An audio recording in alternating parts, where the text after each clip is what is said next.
In the early 1970s, Bruce Lee wasn't just a rising martial arts star, he was reshaping the genre from the inside out.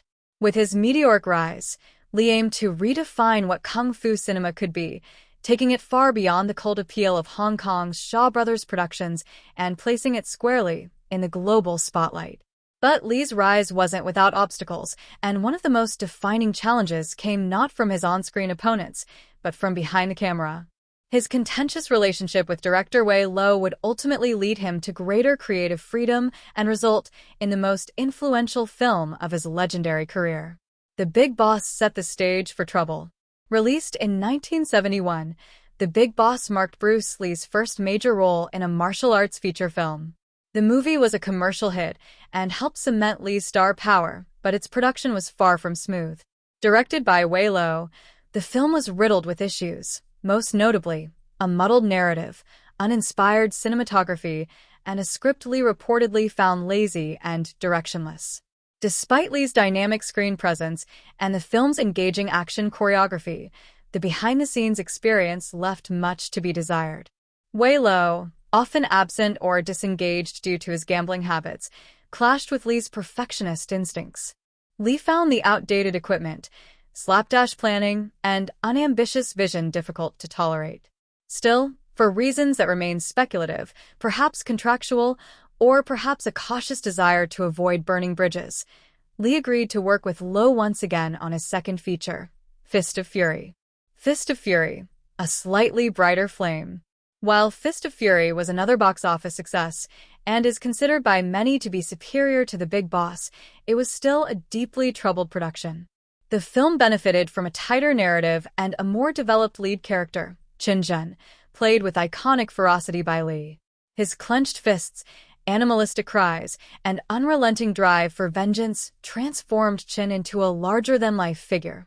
Less man, more myth. Yet the same creative tensions that plagued The Big Boss returned. Lee and Wei Lo continued to disagree over nearly every aspect of the film, from racial undertones to story structure and stunt design. Lee's artistic ambitions clashed with Lo's production habits, which were often impulsive and disorganized. At one point, Wei Lo reportedly used studio funds to pay off local gangsters threatening the crew, a move that angered Lee and exacerbated the growing rift between them. Jackie Chan, who worked as a stuntman on Lee's films, once recounted how volatile the set became, saying he had witnessed heated confrontations between Lee and Lo that nearly turned violent. The breaking point and a new direction. The culmination of these disputes made Fist of Fury Lee's final collaboration with Wei Lo.